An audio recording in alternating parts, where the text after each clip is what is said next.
Olá, olá! Estamos aqui de volta para falar mais uma vez da rodada do Campeonato Brasileiro, os principais jogos, os principais acontecimentos. Estamos aqui, obviamente, eu e o Matheus. Fala aí, Matheus. Excelentes jogos dessa rodada, hein? Fala, Bruno. Fala, galera. Realmente uma rodada eletrizante com jogos que alguns tiveram roteiros de disputa, de equilíbrio, outros já foram decididos logo no começo, teve goleada, teve la mano de adiós, dá para dizer assim, no jogo do Santos, talvez o tchauzinho que o Neymar deu para a torcida. Vamos falar sobre esses jogos agora. Exato, talvez não a rodada com maior nível técnico da história do Campeonato Brasileiro, mas com certeza uma rodada cheia de histórias para a gente contar aqui no vídeo. Eu acho que primeiro a gente tem que falar sobre o principal jogo da rodada, é o jogo ali entre dois times que estavam no topo da tabela, Cruzeiro e Palmeiras no Mineirão, um jogo de uma alternância, né? O Cruzeiro começou muito forte, abriu 2-0 com 4 minutos, dois gols do Caio Jorge, dois gols em bola parada. Depois conseguiu controlar o jogo, abaixou a temperatura, conseguia sair em alguns contra-ataques, enquanto o Palmeiras tinha mais posse, mas com bastante dificuldade de criar boas oportunidades. Quem diria, né? O torcedor do Cruzeiro ver um time fazer 2 gols de escanteio. Eu não me lembro quando foi a última vez que isso aconteceu, para ser bem sincero, que o time celeste fazendo gol de bola parada 2 vezes no mesmo jogo. E me chamou muita atenção a falta de concentração, dá para dizer assim, do time do Palmeiras nesse início de jogo. É um time que ficou muito marcado pelo mental, pela forma como encarava os jogos. Eu não sei se a proximidade do Super Mundial pode ter afetado em algum momento essa questão do Palmeiras, de concentração para o jogo. Eu acho difícil, porque o Abel é um grande treinador. Não vejo ele deixando isso acontecer, o time já pensando numa outra competição, com um jogo tão importante do Campeonato Brasileiro. Mas o fato é que o Cruzeiro começou com tudo, foi para cima, fez 2-0 com 3 minutos de jogo praticamente. E ali a gente pode falar que o Palmeiras tomou a iniciativa, foi para cima, tentou conseguir diminuir a diferença, o que é natural com o time já tendo uma vantagem tão grande logo no começo do jogo. É até instintivo do jogador enfrentando uma grande equipe como o Palmeiras, pensa, não, a gente já fez o resultado, vamos tentar segurar aqui, tentar uma espetada no contra-ataque. Foi isso que o Cruzeiro fez, e nem acho até que tenha sido uma indicação do Leonardo Jardim para o time se fechar e dar a bola para o Palmeiras, que o Palmeiras teve mais a bola no jogo. É mais do feeling do jogador de estar com uma vantagem tão confortável assim, enfrentando uma grande equipe. E no caso do Palmeiras, essa desatenção custou caro, o time até conseguiu diminuir no finalzinho do jogo, mas aí já era tarde demais. Grande partida do Kaique, Caio Jorge com 2 gols, merece estar no radar da seleção brasileira. E o Cruzeiro vivendo talvez a sua melhor noite desde 2018. O time realmente está num momento iluminado e vem numa crescente muito boa com o treinador português. Exatamente, acho que sobre o que você falou, o Cruzeiro jogou o roteiro que ele quis desse jogo o tempo inteiro. É um modo de jogo que o Cruzeiro já mostrou também em outras ocasiões. É um time que começa muito forte, começa com muita intensidade, tenta já fazer um gol ou mais desde cedo e depois controla a partida, recua um pouco, dá a bola para o adversário e fica ali buscando contra-ataque. A característica desse time do Cruzeiro é justamente essa intensidade e os ataques rápidos. E, por outro lado, também é um time que defende muito bem. A gente falou aqui que o Palmeiras teve a bola, mas no primeiro tempo chutou uma bola que eu lembro ao gol, assim, com perigo, que foi um chute do lateral esquerdo, de muito longe, que o Cássio foi buscar no ângulo, que seria um golaço, mas não tiveram boas oportunidades. Esse time do Palmeiras, a verdade é que é um time que falta criatividade. Eu sinto, né, ele começou o jogo com o Maurício, começou o jogo com o Veiga, com o Estevão, mas o time não conseguiu criar boas oportunidades de gol, muito cruzamento, muita bola no Estevão para ver se ele consegue, numa jogada individual, resolver alguma coisa ali. Igual você falou, o Kaique fez uma partidaça. Eu assisti esse jogo inteiro. Eu acho que, apesar dos dois gols do Caio Jorge, o Kaique, para mim, foi o melhor jogador em campo. Ele deu assistência para um desses gols e anulou completamente o Estevão na ponta direita. em vários momentos no 1 contra 1. Também teve ajuda, é óbvio, mas eu acho que isso também vem de uma deficiência do Palmeiras em ter outras zonas de perigo no campo. O Cruzeiro ficou muito confortável em colocar o Kaique seguindo o Estevão o tempo inteiro, nesse 1 contra 1, e em momentos que o Estevão conseguisse levar melhor, conseguisse abrir um espaço, chegava logo outro jogador do Cruzeiro fechando, seja o Jonathan, seja o Lucas Romero ou o Lucas Silva, porque eles sabiam que fora daquilo o Palmeiras não estava conseguindo fazer mais nada. Então eu acho que é um problema recorrente do Palmeiras. E tem um número aqui que eu acho interessante. Eu não sei se as pessoas viram, rodou um pouco as redes sociais, que desde 2021, na verdade, de 2021 a 2024, o Abel Ferreira contra os times que estavam no G6 do Brasileirão jogou 40 jogos, ganhou 7, empatou 14 e perdeu 19. Então o Palmeiras é um time que tem tido dificuldades quando joga com outros times do mesmo nível. É bom lembrar que o Palmeiras, na maioria das vezes, estava no G6, então você tem ali 5 times no G6 que o Palmeiras tem dificuldade de ganhar, mas quando joga contra os outros 14 times, tem um aproveitamento muito acima da média e não à toa ganhou alguns desses campeonatos.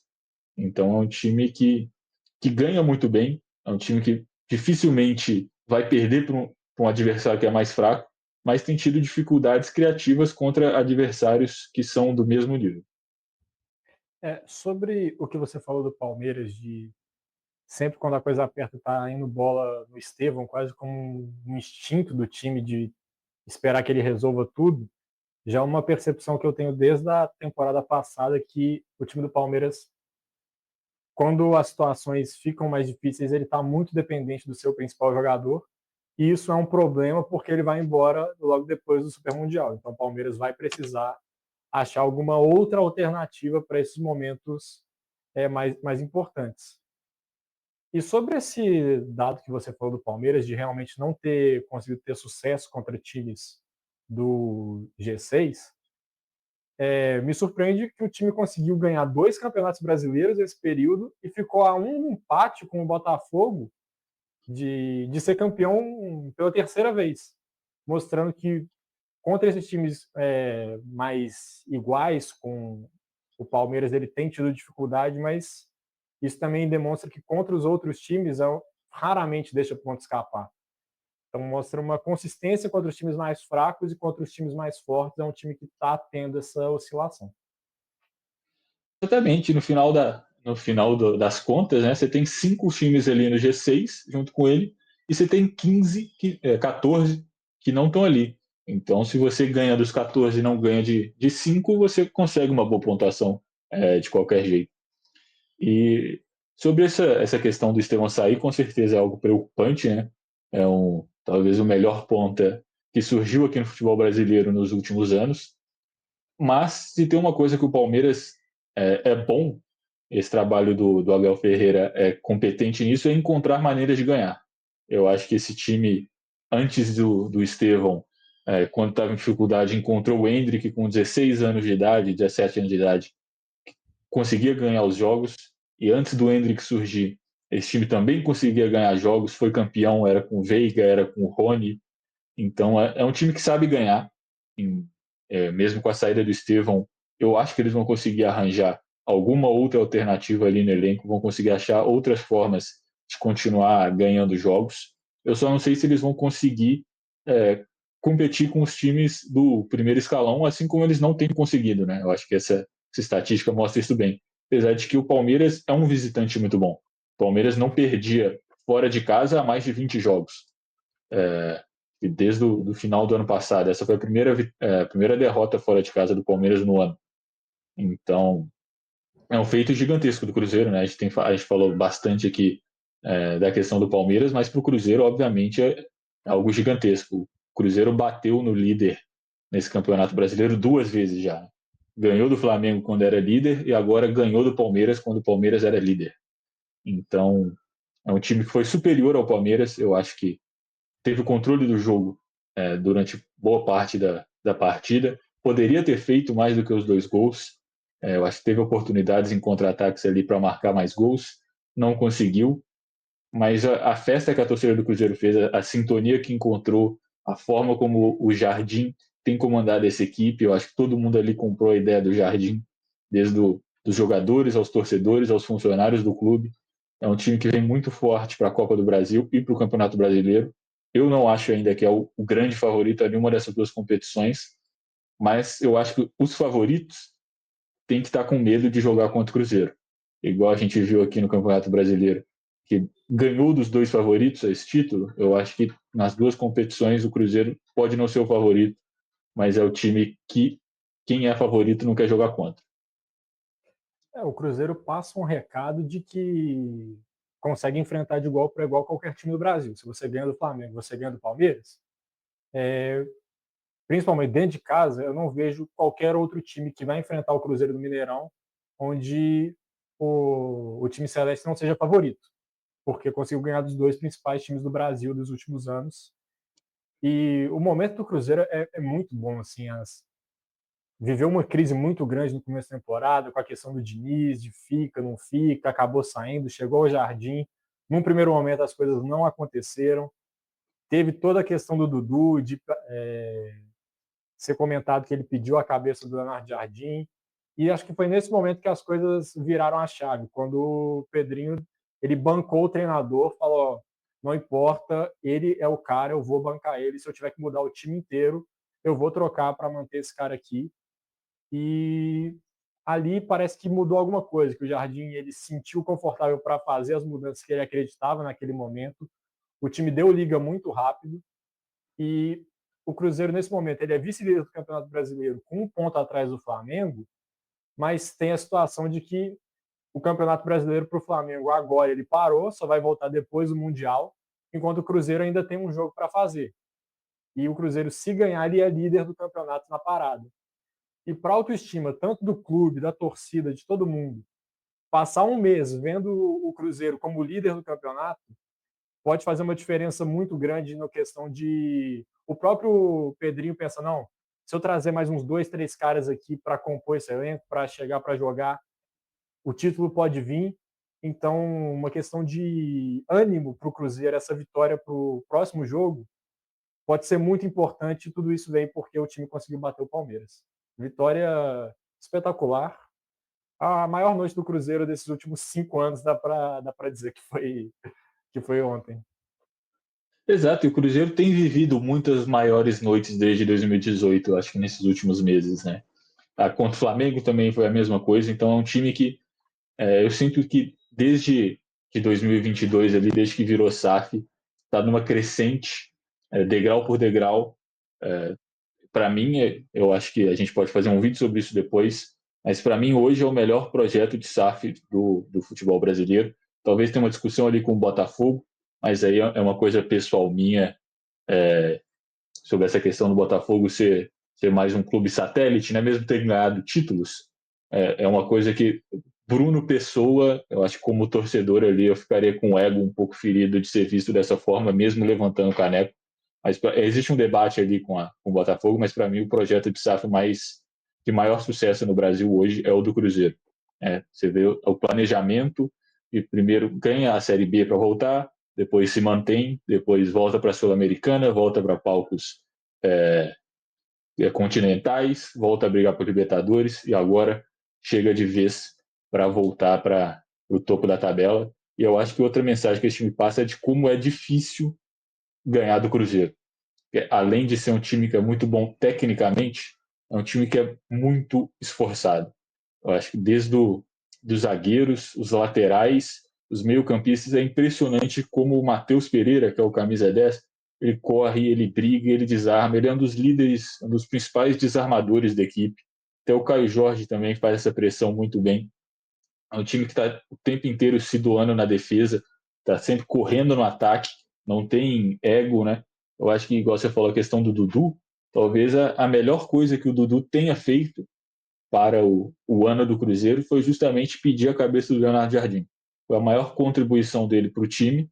Foi nesse momento que virou a chave, foi nesse momento que o treinador ganhou o respaldo da diretoria e pôde começar ali o trabalho dele, que desde aquele jogo contra o São Paulo tem sido excelente.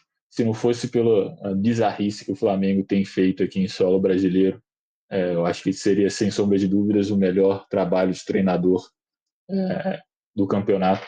É, mas, enfim, né, o Flamengo tem 20 gols de saldo e é líder, então eu acho que fica talvez empatado, se você for comparar o investimento. E falando em investimento, e sobre o que você falou também, eu acho que esse momento é importante, porque agora a gente tem uma pequena janela antes do Mundial, então fica mais fácil também você atrair jogadores, se você pensa em investir, você mostrando, olha, nós somos aqui vice-líderes, nós somos líderes do campeonato, estamos brigando por título, então vem aqui, vem esse projeto, olha como que todos os jogadores, a torcida, está todo mundo investido nisso. Então, eu acho que fica mais fácil até para você atrair as peças que faltam para esse elenco do Cruzeiro se tornar um dos principais elencos do país. Sim, eu concordo. E a grande questão do Cruzeiro que você falou da SAF, de ser um modelo assim que ia ser seguido, vale destacar que teve uma venda nesse meio do caminho, né? Desde o Cruzeiro virou SAF, no primeiro momento com o Ronaldo, de reestruturação, de pegar um time lá na Série B, trazer de volta para a Série A, e aí num segundo momento tem a entrada do Pedro Lourenço, dono do supermercados BH, que vem com investimentos mais altos.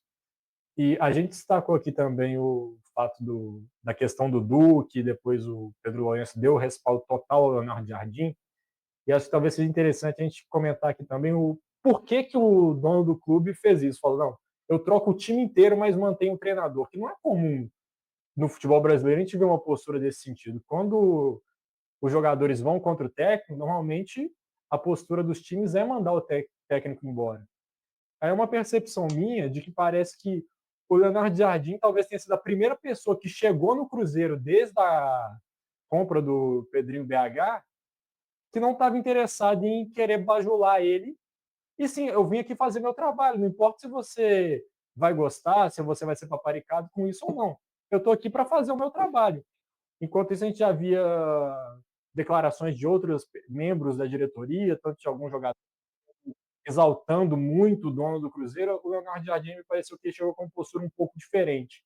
E quando a gente vê uma pessoa que acaba sendo, como é que eu posso dizer, que não escuta muitos nãos na vida dela, por ter muito dinheiro, por ter uma situação muito boa, acaba que as pessoas sempre vão tentando falar, não, você está certo, esse aí, faz isso que você quer mesmo. O Leonardo Jardim me pareceu um cara sendo muito sincero e muito direto com o dono do Cruzeiro, e acho que ele conquistou ele por aí, por dessa sinceridade excessiva com o dono do Cruzeiro. Eu acho que com certeza o Jardim fez alguma coisa nos bastidores ali que ganhou essa confiança que brilhou o olho do dono do clube. Porque o Dudu era um dos grandes xodós assim, do Pedrinho, é um cara que ele trouxe, ele falou que estava repatriando, fez um investimento muito alto, é um dos principais nomes junto com o Gabigol na apresentação do novo elenco, do novo projeto do Cruzeiro, para trazer um Cruzeiro campeão de novo, que era muito do discurso do Pedrinho, e ele não teve dúvidas na hora de escolher entre um e outro em escolher o treinador português. Então, a gente não sabe o que aconteceu nos bastidores, mas com certeza alguma coisa para brilhar o olho do Pedrinho ele fez. E na SAF, com certeza a jornada do Cruzeiro foi longe de ser tranquila, né? Teve crises, teve venda, teve momentos de instabilidade, teve momentos que a torcida ficou na bronca, mas eu acho que em nenhum momento saiu do trilho ali do que era planejado. Deu uma balançada um pouco, mas eu acho que o trajeto todo foi percorrido de uma forma muito séria. Tanto é que hoje o Cruzeiro está voltando a disputar esses grandes títulos e a torcida está com certeza encantada com esse momento. Mas por outro lado, né, falando, eu acho que a gente pode inclusive fazer uma comparação, quem sabe nesse caso com o Dudu, em menor escala, obviamente, mas com o PSG, né, que também perdeu grandes nomes, jogadores que às vezes estavam mais pelo individual do que pelo projeto do grupo. Ficaram outros grandes jogadores, mas que compraram a ideia do treinador de correr, de se doar, de marcar todo mundo. E é a mesma coisa que aconteceu no Cruzeiro. Obviamente, o Cruzeiro não perdeu o Mbappé, Neymar e Messi, mas perdeu o Dudu porque ele não se encaixava no esquema, colocou o Gabigol no banco para ver se ele conseguia reconquistar a vaga, tirou o William, que era lateral de seleção brasileira. Então, eu consigo ver algumas semelhanças nesse quesito de focar mais no grupo do que no individual, e todo mundo tem que estar ali pelo grupo. E isso eu acho que a gente pode traçar um paralelo para um outro assunto aqui do vídeo, que é um jogador que não aceita isso, que é o Neymar no Santos. Que voltou aqui para o Brasil, eu acho que balançou o coração de muito santista na hora da representação, o maior ídolo do clube nos últimos anos, mas que eu acho que hoje, que acabou o contrato dele com o Santos, a gente pode falar que é um retorno, que foi um fracasso esse retorno do Neymar no Santos. Só comentar, eu entendo a euforia do torcedor do Santos na chegada do Neymar, justamente por ser um time que estava muito machucado, vindo de uma Série B, e a chegada do Neymar trouxe uma visibilidade maior para o clube, uma esperança na torcida de que as coisas poderiam mudar, mas isso não aconteceu. O Neymar teve uma carga de jogos muito grande no início, e eu acredito que foi visando em seleção brasileira, que tinha uma data FIFA ali num confronto contra a Argentina, em que o Neymar se mostrou muito interessado em participar. Ele tentou demonstrar que ele queria, que ele tinha condição de voltar. Acho que isso cobrou um preço mais na frente. E aí vale questionar o Santos. Quem foi que fez essa gestão de minutos do Neymar naquele primeiro momento? Que ele tem uma lesão, fica fora um tempo, volta em 2 jogos, se machuca de novo e está retomando agora, participando dos seus primeiros jogos como titular. E ontem, nós estamos gravando o vídeo na segunda, então o jogo do Santos foi ontem, no domingo. Ele entregou o jogo, dá para dizer assim, com um lance completamente bizarro, que ele dá um tapa na bola descarado na era do VAR, assim. Não tinha a menor chance dele ter sucesso ali, de ser gol. E ele já tinha cartão amarelo, por consequência levou o segundo, foi expulso, e nisso o Botafogo se sentiu mais confortável em campo e conseguiu a vitória na Vila Belmiro. E para mim é um fim de carreira melancólico do Neymar, assim, não consegue jogar, envolvido em polêmicas, dando declarações onde a impressão que passa é de que ele está fazendo um favor para o Santos de jogar ali, de se sentir maior que o clube. A impressão que passa é essa. E assim, é muito feio ver o principal jogador da geração brasileira tendo esse fim. Ele poderia ter sido muito mais e poderia ter um final de carreira muito melhor. Exato, eu acho que nem só o lance que ele toma o vermelho é bizarro, ele colocar uma mão naquela bola ali que não faz o menor sentido, já tendo um cartão amarelo. O lance do primeiro cartão amarelo também foi um lance, foi um cartão que ele recebeu por uma extrema falta de inteligência. É que é uma bola na defesa, ele está pressionando ali o Jair, zagueiro do Botafogo, o Jair consegue cortar ele, ele dá um rapa, ele dá um pontapé ali, completamente nada a ver. Estava com a cabeça quente ali, provavelmente alguma situação do jogo, alguma coisa que aconteceu, e ele toma um cartão amarelo ali completamente bobo. Ele fica reclamando que era a primeira falta dele no jogo, que era, mas era uma falta de cartão amarelo, independente se era a primeira ou a 10ª dele. Então os dois cartões foram bobos.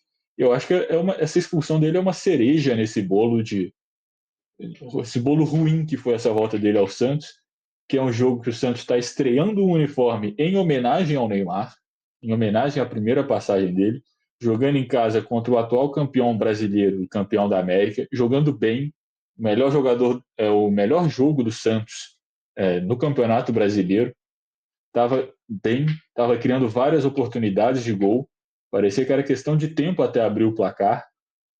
No primeiro tempo jogou muito bem, no segundo tempo estava melhor ainda. O John já tinha feito umas 2 ou 3 defesas muito boas, inclusive para mim foi o melhor jogador em campo, foi o John. O Neymar estava bem no jogo, tinha conseguido alguns bons lances e esse completo destempero, assim, essa falta de noção, ele é expulso. O Santos, que já estava ali no meio para o final do segundo tempo, com um jogador a menos, começa a perder a bola para o Botafogo vê essa oportunidade de conseguir mais do que o empate, vai ao ataque, consegue um gol poucos minutos depois e o Santos não tem mais força para reagir, continua na zona de rebaixamento e agora tem toda essa questão do Neymar, que tinha o contrato que acabava agora, suspenso, não pode jogar o último jogo do contrato contra o Fortaleza, e não se sabe o que ele vai fazer. Ainda teve no meio de semana a entrevista do pai dele, empresário, agente dele, falando que o foco do Neymar nessa volta ao Santos era se recuperar e se desse para jogar, amém. O Neymar é o cliente de fisioterapia que mais recebe dinheiro no mundo, se esse era o foco dele, que é um discurso diferente do discurso que foi feito quando ele estava chegando, que era para ajudar o Santos. Então, para mim, ali já assim, é constrangedora a situação que eles colocam o Santos. Eu acho que se eu fosse torcedor santista, eu me sentiria muito irritado com esse tipo de declaração. E agora tem que ver o que ele quer da vida, né? Porque se ele veio aqui para se recuperar, ele não conseguiu, nem em termos futebolísticos, nem em termos físicos. Acho que todo mundo sabe que o sonho do Neymar seria ainda voltar para um grande time da Europa. Acho que era isso que ele planejava, por isso que ele assinou até o meio do ano, quando começava a janela, tentar uma vaga talvez num time que disputasse esse Super Mundial, quem sabe. Mas eu acho que essa janela para ele fechou.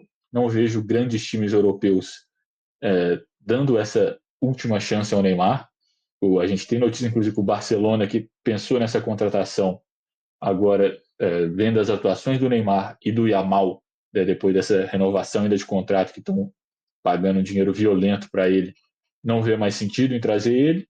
O Bayern de Munique também, o diretor já falou que não é um cara que encaixa no clube hoje, e eu não vejo realmente muitos times que dariam essa oportunidade ao Neymar no primeiro escalão europeu. Eu acho que o segundo escalão você consegue achar alguns que vão dar, mas não sei se vão aceitar pagar o contrato que o Neymar recebe. E não sei também qual é o interesse do Santos de jogar, ou do Neymar de jogar uma Europa League, ou de jogar em um pequeno centro, numa cidade pequena, num país menor ali, sem muita mídia. E no Brasil, de novo, acho que a questão financeira é um grande impeditivo. Vazaram recentemente quanto o Neymar ganha por mês, né? Não tem certeza se é isso, mas por volta ali dos 20 milhões, considerando salário, direitos de imagem, direito aos patrocínios do Santos que ele também tem. Eu acho que o único outro clube que poderia oferecer alguma coisa semelhante estaria disposto seria o Flamengo, que para mim eu acho que hoje, olhando quão bem o Flamengo está, o diretor do Flamengo também já deu entrevistas falando que não tem interesse no Neymar.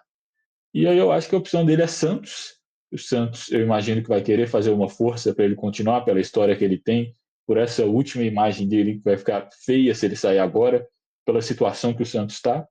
Ou então vai para os Estados Unidos e assina de vez que fim de carreira, mas que também não faz muito sentido, tendo em vista que eu acho que ele quer muito estar na Copa, ainda de 26. Acho que ele ir para Miami para jogar com o Messi não fica uma boa imagem para a CBF.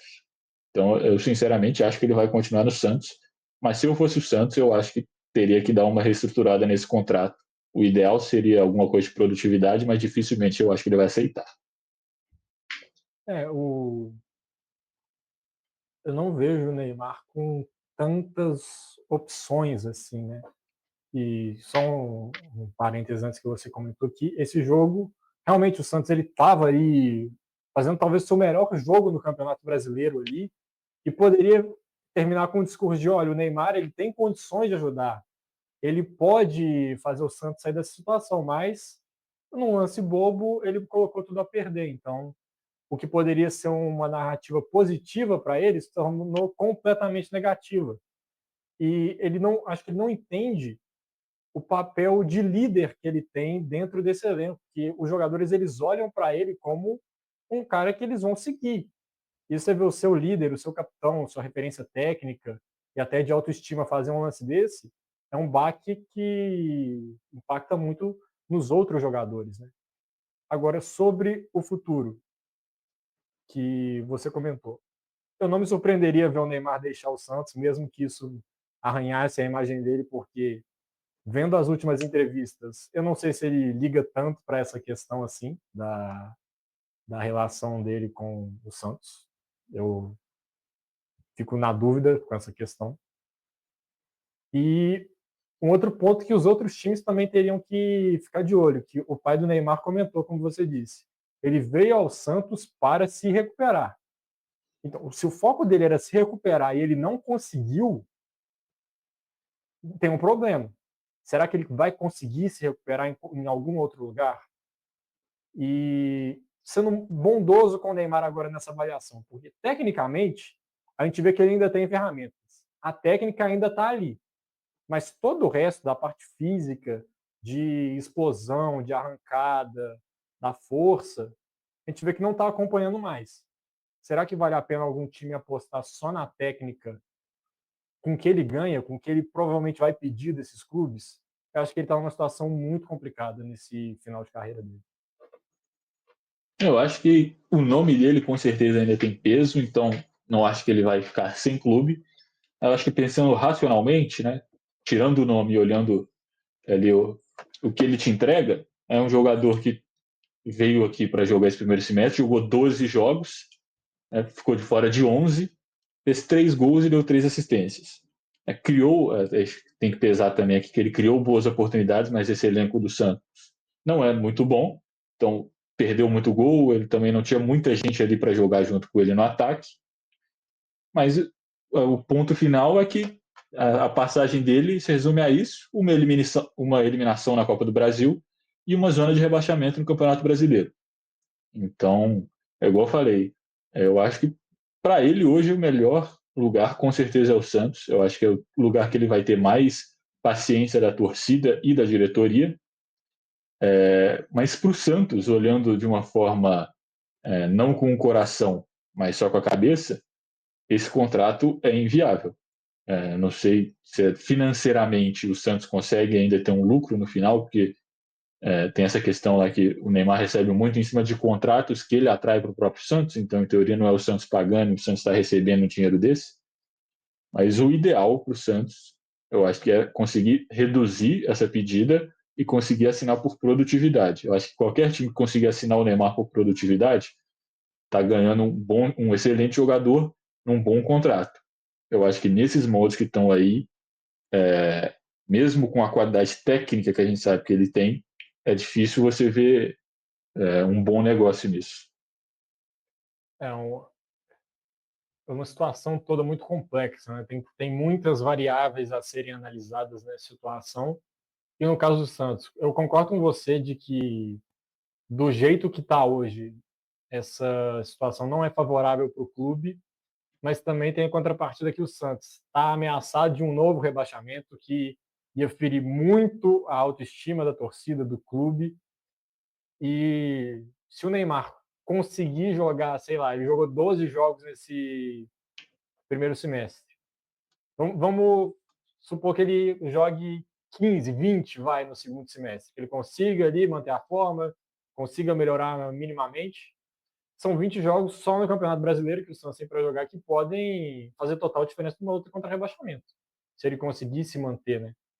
Então, são muitas questões. Será que o Santos vai pensar nisso? Não sei. Também não vejo o Santos com tanta opção assim do que fazer nessa situação, porque o desespero está batendo na porta dele também.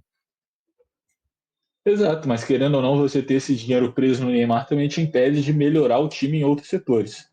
Uhum. Eu acho que com um time fraco como é o do Santos, talvez seria mais interessante você ter vários bons jogadores do que ter um cara que é muito bom e não consegue jogar. Se ele tiver fisicamente apto e jogar todos os jogos no restante do Campeonato Brasileiro, talvez valha a pena. Não por esse dinheiro, mas manter ele ali. Mas eu acho difícil. Né? Eu acho que, estatisticamente, se a gente for olhar, a chance dele jogar todos os jogos que restam no Campeonato Brasileiro é muito baixa. Primeiro tem que saber se ele quer. Né? Eu acho que a gente tem que perguntar, Neymar, o que você quer na sua carreira?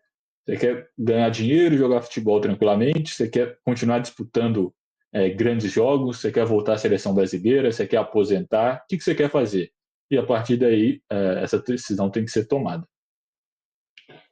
Exatamente. Precisa ser muito bem conversado.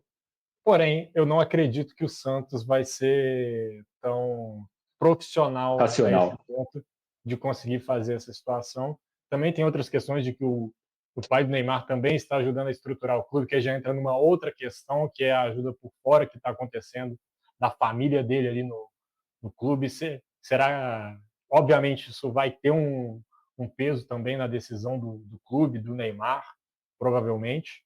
Então, é uma questão complexa e que vai ainda assim gerar muita discussão. Exato, acho que é isso. Eu tenho 3% de bateria, então acho que a gente tem que finalizar esse vídeo aqui rápido antes que o meu celular desligue sozinho. Muito obrigado a todo mundo que assistiu o vídeo até aqui. E quem ficou até aqui tem que fazer o quê, Matheus? Tem que deixar o like, tem que comentar aqui embaixo o que achou da rodada do Cruzeiro e Palmeiras, dessa situação toda do Neymar, de algum outro jogo que você também assistiu e que achou interessante. Compartilhar o vídeo com alguma outra pessoa que está interessada também, uma pessoa que não gosta do Neymar, que talvez vai ficar muito feliz vendo esse vídeo. Também compartilho com a pessoa que gosta do Neymar para vir aqui ofender a gente, mas com respeito, por favor. E é isso, se inscrever no canal também. Nós estamos com a dívida com os nossos inscritos da live em comemoração aos 200 e será feita o jogo do Brasil nas eliminatórias no dia 5 de junho contra o Equador. Nós vamos comentar aqui a estreia pela seleção brasileira. É isso, galera. Valeu. Tamo junto. Alô!